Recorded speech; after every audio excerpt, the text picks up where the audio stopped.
Sa Vietnam, isa sa mga kinaaaliwang laro ngayon ay tinatawag na Mud Cannon Battle.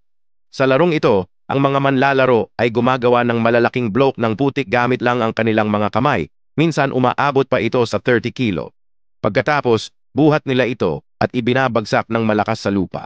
Pero hindi ito palakasan ng tunog, kundi pahabaan ng marka ng putik sa lupa.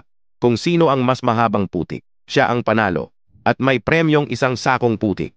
Habang hinuhulma ang putik, maririnig mong sinasalampak nila ito sa gilid gamit ang kamay. May iba ring gumagamit ng makina. Pero para sa karamihan, mas may kaluluwa raw ang handmade na mud cannon. Mukhang simple lang, pero may lalim at diskarte sa paggawa at pagbagsak nito. Ang nakakagulat, may kasaysayan ito. Noong panahon ng Vietnam War, hindi ito laro kundi isang taktika ng mga Amerikano para hanapin ang mga Vietnamese na nagtatago sa mga tunnel.